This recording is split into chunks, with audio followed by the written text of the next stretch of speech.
online here. Faith projects, as you guys have maybe seen previously in the fellowship hall, we ask all of our 9th graders at the fall of their 10th grade year to prepare a faith project. So this project is something that we really ask you as a young person of where you've been and where you are right now in your faith journey to really think about how you have seen God at work in your life and how you are continuing to grow and wanting to grow in your faith journey, right? So you've had a lot of different life experiences up until now, but you also know you have a great deal of your life and your faith journey left to pursue and left for you to do, right? So by no means are you done learning and growing about your faith, right? Even though next fall, your like schooling learning journey about faith, as I say, like the confirmation process comes to an end, right? Confirmation again, right, is you saying yes to your baptismal promises, right? So when we think about how you're living out your faith and saying like, yes, thank you, parents, for holding my hand and pushing me into going to Sunday school and confirmation retreats and Trinity U and whatever else that you did that was sometimes felt tedious, right? The learning aspects of faith, but now you got this. I can do this on my own, right? I know how to open a Bible and find Genesis, right? I know how to log on and watch Sunday live stream service when I'm in the car on the way to a hockey tournament, right? So now you're saying, Mom and Dad, thank you so much for giving me the tools in my toolbox. Now I'm going to take it from here, right? That's the culmination of affirming your baptism. So we ask that you put together a project that asks good questions about your faith journey, right? That asks questions and reflects the process and journey that you have been on. So all of these materials and what we're hoping ends up being really good conversation between you and mentors, coaches, family, friends about who you are as a person of faith, that can get put into something that you can create tangibly. Now, I'm just going to tell you, I see a heck of a lot of people who put a poster board together of meaningful pictures of their life and kind of call it good, right? I want to push you guys to do something deeper and more meaningful. Maybe that is a service project of some sort. There's a need you're noticing in our community that's not happening as fast or getting as much traction as you think it should. How can you put your faith in action to help with that type of service project if it's a need that you're noticing that gets you really fired up about it, okay? Maybe you are really good with woodworking or creating sculpture or painting, right? What is something you can do to express your faith in that way? I have talked with many, many, many young people now as I am in my 9th year of doing high school ministry at Trinity. And the number one thing that our graduates tell me, these are the graduates of college, right, is that they are so thankful that they took a deeper dive in their faith right around and after the time of confirmation and put something together that they have now as like a permanent thing that they can look at. Does that make sense what I'm saying? A lot of the times if we put together a poster board, it's going to get folded up afterwards and you will maybe take it out at your grad party and be like, oh, that was nice, right? I'm talking about what can you create that's something meaningful that can be on display in your home that you walk by and you're like, this is a representation of my faith journey.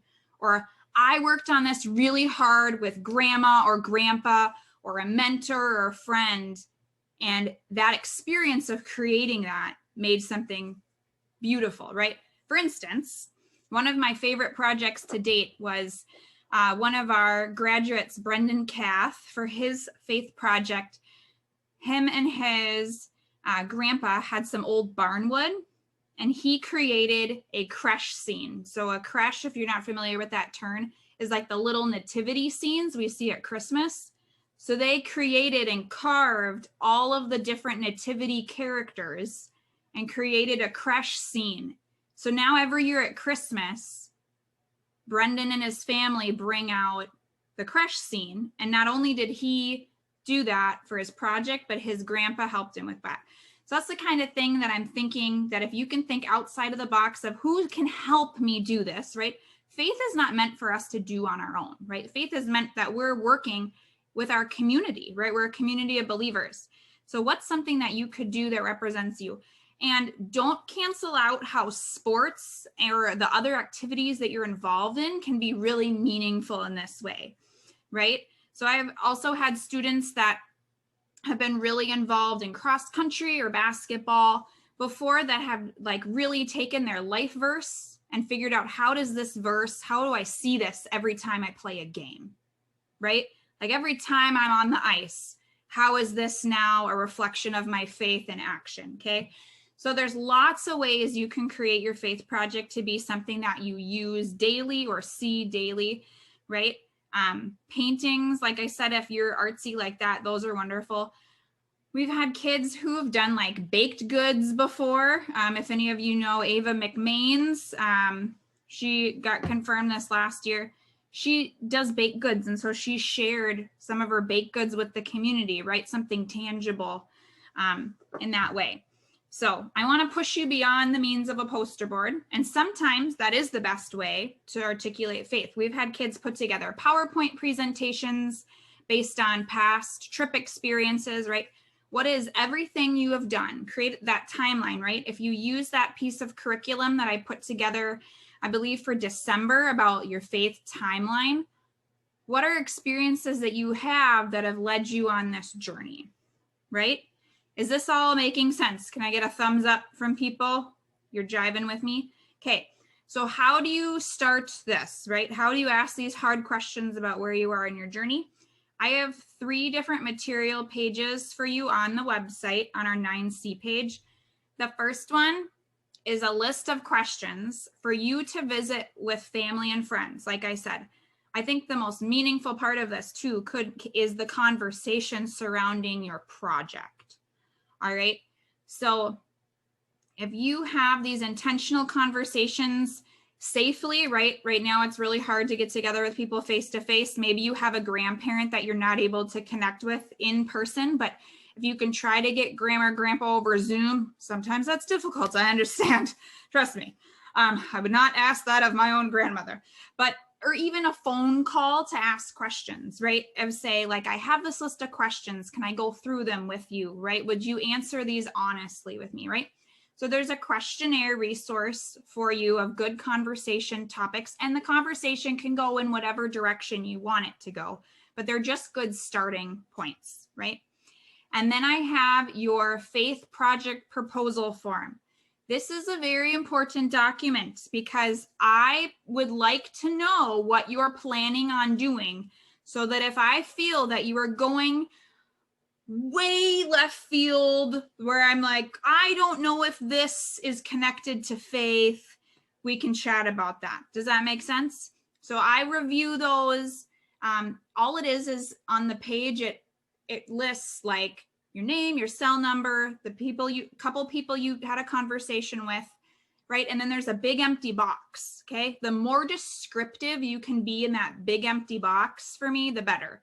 And some people are more descriptive with their words. Some people are maybe going to have a great idea of what they want to do, and you can attach like a picture or diagram of what you're creating, right? However detailed you can be, the better. Because if I get something, for instance, that says using life verse on basketball, I'm going to ask you, please tell me more, right? I'm going to call you up on the phone and be like, hi, got your faith project proposal. Please tell me more details, right? So this is supposed to take a while to do, right? The reason I'm giving you all this information, you're like, but this isn't due until October next year. You're right, it's not, okay? You have a lot of time now to sit and simmer on what you want to do and what's going to be the best project for you, okay? Not what is going to be the coolest looking thing to show off to your friends, but what is for you going to be meaningful to do for your faith project. All right. Maybe, like I said, it's a service element. Okay. So that's, describe that in the little rectangle box for me, whatever it is that you can, and I'll call you and we can have a conversation about it if I just want a little bit of clarity. I also often get the question, Kate, it's the end of summer before 10th grade. I know I wrote on my faith project proposal that I had this amazing idea. Something really cool and transformative happened over the summer.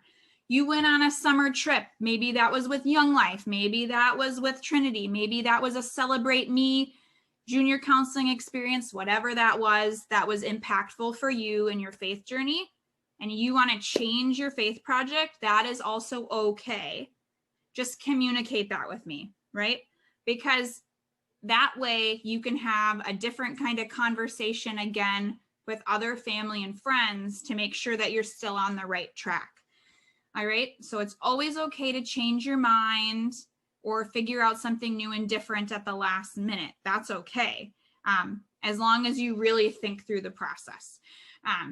So just a word of caution there for you, but it is okay to just say, hey, I'm changing what I'm going to do, and just submit a new faith project proposal form.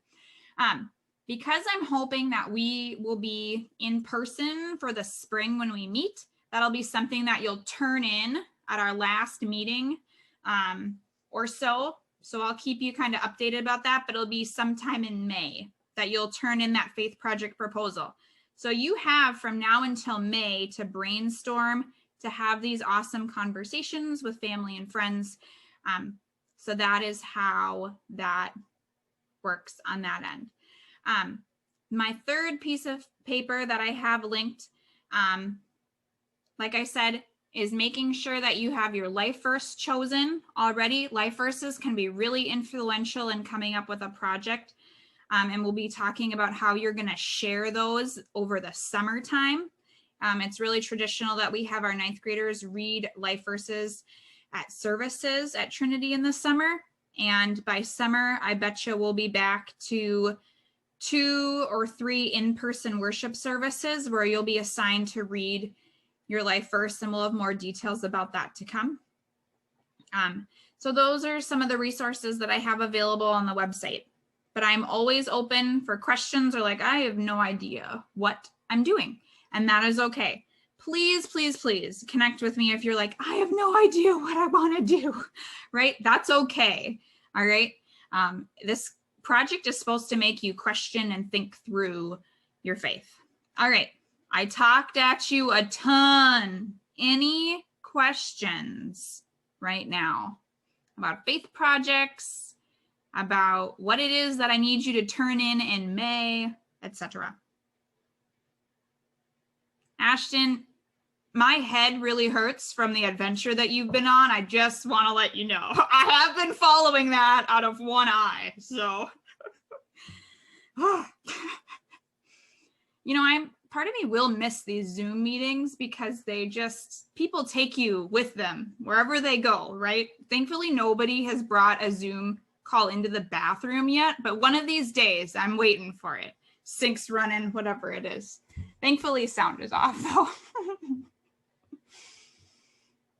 Any questions? Okay. If you do, my cell number is plastered on the website, on my email, call, text if parents have questions as well. Okay. Whatever it is, I'm always here as a resource for you guys. Okay. My next bit of information tonight. You guys are wonderful 9th graders. Last year, if you were planning on attending a summer trip, you may remember the trip to Colorado that middle school was supposed to go on was reshaped because of COVID, right?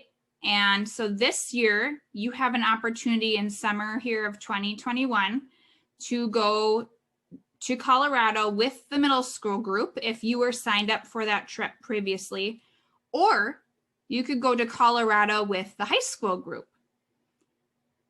Why, Kate, why are you offering me 2 Colorado experiences? Let me explain. They are very different trips, all right? The middle school trip, you get to explore rafting and do some different types of hiking and rock rappelling, and different adventures around the Arkansas River through Noah's Ark Rafting Company. It is a wonderful trip. I highly recommend it. You are going to be with 6th, 7th, and 8th graders as a 9th grader, but that is an opportunity. If you want rafting as a part of your trip, you are very welcome to do that, okay? Or if you have a younger sibling that you want to go with, or if you have a friend who's younger, right? That's a great option. The high school Colorado trip, we're going to have more information on that tonight, starting at 7:30 on Zoom. There's a link on the website for it that I will tell you a lot of more information about our high school Colorado trip. The high school Colorado trip is a lot more hiking and mountaineering at Sky Ranch Bible Camp. So there is not a rafting component with the trip. So if you're looking for rafting, because you really wanted to do that in 8th grade for your summer experience, that's why I recommend maybe going with Chris in the middle school group to do that, because it's a wonderful experience that I don't want you to miss out on. But if you're like, no, I want to stick with the high school group, yes, we are also going to Colorado, but a very different part of Colorado to do different Colorado things at Bible camp and have a more Bible camp experience and do some service projects with them. I will say, from folks that have done both of them, there is no wrong way to choose. All right. So I just want to let you know that there's never a wrong thing you can choose, especially if you were previously signed up for that middle school trip last summer. But unfortunately, I am not going to be joining you on a Colorado trip because I will be on maternity leave from just having a little child and will not be traveling that next month. That would be near impossible for me. But Deacon Chris is going to lead the high school group and it will be amazing. So such a cool thing to do for this summer. We're going to figure out all the ways we can healthily and safely do this with COVID still happening as well. So that is my information for you tonight. Lots of talking. You guys rock for sticking with it. So I will stay on Zoom here for a couple more minutes if there's any questions, but I will pray us out here. Thank you guys for joining me tonight. It's so good to see your faces. All right, let's pray. Dear God, I thank you so much for these amazing 9th graders and their faith and their heart and their spirit, that they are willing to jump on Zoom Sunday night and learn about faith projects.